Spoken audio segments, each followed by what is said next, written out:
अस्सलामुअलैकुम अज़ीज़ तलबा कराम। बेटा, हमारा सबक था कलीम और मिर्ज़ा ज़ाहिर दार बेग। इससे पिछले लेक्चर में हमने उसके मुसन्निफ़ डिप्टी नज़ीर अहमद के तारुफ़ पर रोशनी डाली थी कि उनका ये सबक कलीम और मिर्ज़ा ज़ाहिर दार बेग उनके नावल तौबतुन नसूह से लिया गया है। इस नावल का बुनियादी मकसद यही था कि वालिदैन औलाद की तरबियत करें। तरबियत किस तरह की जाती है, तरबियत के असूल व ज़वाबित क्या होते हैं। आज हम उसी सबक की एक्सरसाइज करेंगे। एक्सरसाइज में हमारे पास सबसे पहला सवाल आता है कसीर व इंतखाबी सवालात, यानी MCQs हमारे पास आ जाएंगे।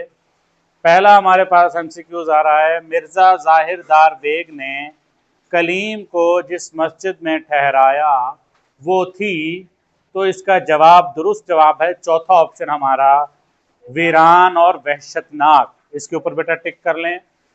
तमाम बच्चों ने कर लिए बेटा। दूसरा MCQs हमारे पास है, मिर्ज़ा ज़ाहिर दार बेग ने कलीम को बताया कि आज उनकी बीवी है शदीद अलील। पहला ऑप्शन हमारे पास आएगा अलील। तीसरा MCQs, मिर्ज़ा ज़ाहिर दार बेग ने कहा कि आपको मेरी निस्बत सुखन साजी का एहतमाल होना सख्त ताज्जुब की बात है। दूसरा ऑप्शन बेटा। चौथा हमारे पास MCQs, मिर्ज़ा ज़ाहिर दार बेग ने भुने हुए चने कलीम को बताकर खिलाई। इसका तीसरा ऑप्शन घी की तली दाल। पांचवा MCQs हमारे पास, मिर्ज़ा ज़ाहिर दार बेग जो चने लेकर आए वो थे। इसका भी बेटा दूसरा ऑप्शन 2-3 मुट्ठी। आगे हमारा छठा MCQs है, कलीम के पीछे जो शख्स भागा उसका नाम था। इसका भी दूसरा ऑप्शन ही होगा मिर्ज़ा ज़बरदस्त बेग, क्योंकि आपको मालूम होगा जब हमने इस सबक को पढ़ा था तो सबक के इख्तितामिया में मिर्ज़ा ज़बरदस्त बेग कलीम के पीछे भागा था। मिर्ज़ा ज़बरदस्त बेग मिर्ज़ा ज़ाहिर दार बेग के भाई थे। अब हम आते हैं दूसरे सवाल, जो हमारे मुख्तसर सवालात हैं। वो कहते हैं कि सबक के मतन के मुताबिक सवालों के जवाब लिखें। अब सबसे पहला सवाल, सबक कलीम और मिर्ज़ा ज़ाहिर दार बेग डिप्टी नज़ीर अहमद के किस नावल से मुस्तार है। मुस्तार का मतलब होता है उधार लेना। जिस तरह हम इस्तारा ग्रामर पोर्शन जब हम आगाज़ करेंगे तो इस्तारा क्या है, इस्तारा की इकसाम, इस्तारा क्या है, इस्तार लहू, मुस्तार लहू, मुस्तार मिना, वजह जामे, उसके अराकीन पर बहस होगी, वजाहत होगी। लेकिन अभी हम सिर्फ ये देखेंगे कि जो सबक मिर्ज़ा कलीम और मिर्ज़ा ज़ाहिर दार बेग है, ये डिप्टी नज़ीर अहमद के किस नावल से लिया गया है। तो अगर हम इसी चैप्टर के आखिर में देखें तो हमारे पास क्या लिखा हुआ है, तौबतुन नसूह। तो इसका जवाब हम ये करेंगे, हम सिर्फ इस सवाल में से किस को कट कर देंगे, यानी किस जो लिखा हुआ है इसके ऊपर हम कट कर देंगे और उसकी जगह पर हम लिखेंगे क्या, तौबतुन नसूह। लिखे मेरा बेटा, किस को कट करके। पहला सवाल हमारे पास है, किस को हम कट करेंगे उसके ऊपर लिखेंगे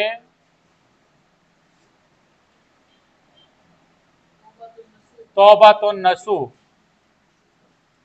अब हमारा जो जवाब बनेगा, जो हम लिखेंगे, अगर एग्जाम में हमारे पास ये सवाल आ जाता है, टेस्ट में हमारे पास ये सवाल आ जाता है, तो इसका जवाब हम यूं लिखेंगे कि सबक कलीम और मिर्ज़ा ज़ाहिर दार बेग डिप्टी नज़ीर अहमद के नावल तौबतुन नसूह से मुस्तार है। मिर्ज़ा सबक कलीम और मिर्ज़ा ज़ाहिर दार बेग डिप्टी नज़ीर अहमद के नावल तौबतुन नसूह से मुस्तार है। ये हमारे हो जाएगा पहले सवाल का जवाब। तमाम बच्चों ने लिख लिया बेटा। अब आते हैं हम दूसरे सवाल की तरफ। मिर्ज़ा ज़ाहिर दार बेग का मकान कहाँ था और कैसा था। इसके लिए आपको आना पड़ेगा किताब में। अगर गौर से देखें पेज नंबर 29 पे, पेज नंबर 29 पे आ जाएं और अगर आप देखें ये कलीम और इसके नीचे लिखा हुआ है लौंडी। नजर आया सब बच्चों को। इसके आगे की लौंडी ने कहा, मियाँ इस मकान के पिछवाड़े उपलों की टाल के बराबर एक छोटा सा कच्चा मकान है।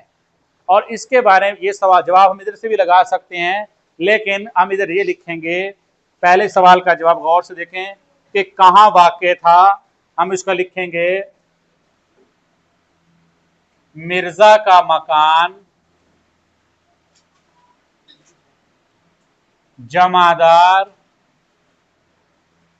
साहब के महल के अकब में था।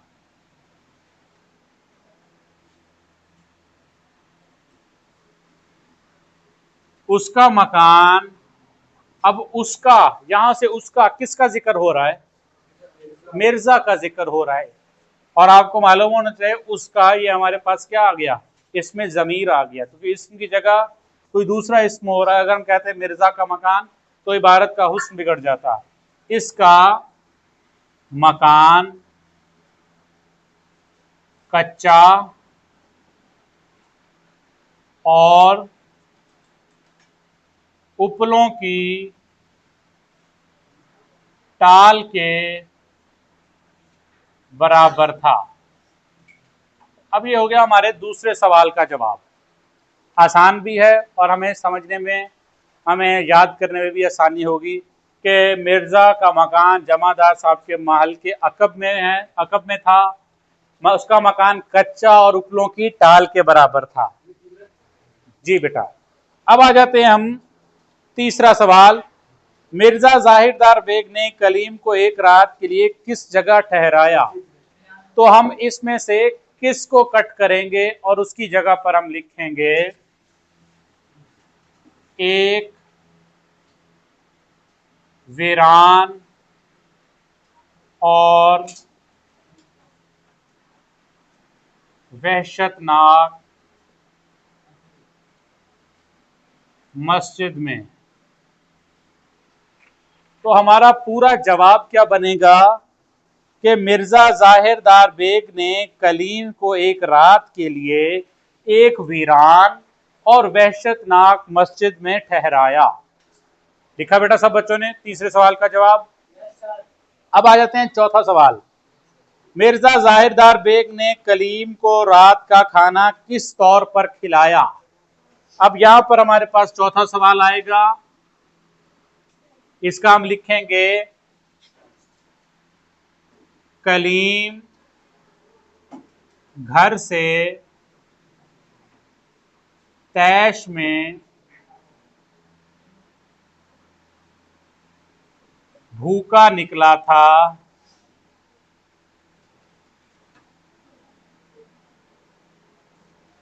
भूखा निकला था जब वो मिर्जा के पास पहुंचा और खाने का तकाजा किया।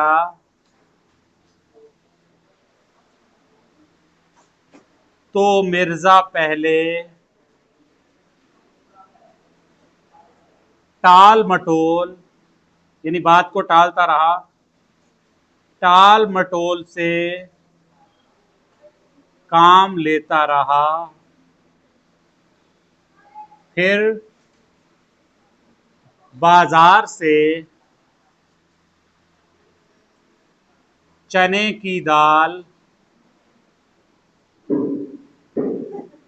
का कहकर भुने हुए चने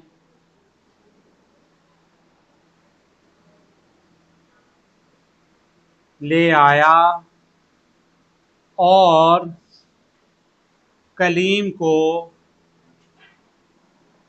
खिला दिए। ये हमारा हो जाएगा बेटा चौथे सवाल का जवाब। जी अली खान, चौथे सवाल का जवाब। जी उसके बाद अब हमारा आ जाता है पांचवा सवाल कि मिर्जा जाहिरदार बेग ने कलीम को अपने बारे में क्या बताया और वो क्या निकला। तो इसके जवाब, ये चार सवाल बेटा सब बच्चों ने नोट कर लिए? अब मैं इसको रेज कर दूं। चले मैं पहले 3 सवाल रेज कर देता हूं। जी बेटा, चले बेटा मैं इधर लिख देता हूं। अब देखते हैं 5वां सवाल हमारे पास। हमारा सवाल है, मिर्जा जाहिर दार बेग ने कलीम को अपने बारे में क्या बताया। पहले इसका जवाब लिखते हैं। मिर्जा ने कलीम को बताया कि वो जमादार साहब का वारिस है और वो क्या निकला, वो एक मुलाजिम का बेटा था और बहुत तंगदस्ती से जिंदगी गुजार रहा था। उसने ये साबित किया था, ये कहा हुआ था कि मैं जी जमादार साहब का, चौधरी साहब का बेटा हूँ, मेरे पास महल भी है, मेरे पास दीवान खाने भी हैं, मेरे पास नौकर चाकर भी हैं, मेरे पास सोने हीरे जवाहरात मालो दौलत की रेल पेल है। लेकिन असल में वो एक मुलाजिम का बेटा था जो बिल्कुल जिंदगी से तंग था, तंगदस्ती थी उसके ऊपर। उसके बाद हमारा आखिरी सवाल, जब मिर्जा जबरदस्त बेग कलीम के पीछे भागा तो कलीम किस हुलिये में था।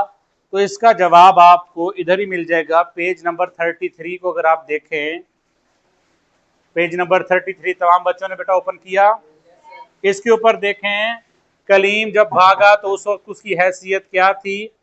ये देखें जरा, लास्ट पैराग्राफ से हम ऊपर अगर आए, नंगे सर नंगे पांव बदन पर कीचड़ थपी हुई, सबको नजर आई? ये लिखा हुआ सबको नजर आया बेटा?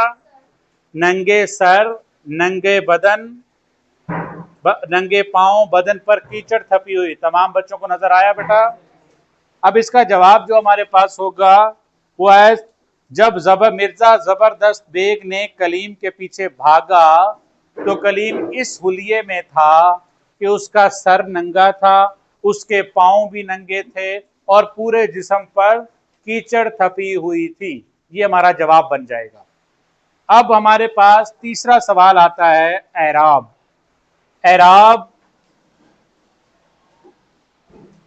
एराब जो है ये हम इंशाअल्लाह एराब अगले लेक्चर में शामिल करेंगे, और इससे अगला सवाल भी, इसके मानी जी, बाकी जो हमारी एक्सरसाइज बच गई वो हम इससे अगले लेक्चर में डिस्कस करेंगे। तब तक के लिए तमाम बच्चों के तरफ को अल्लाह हाफिज।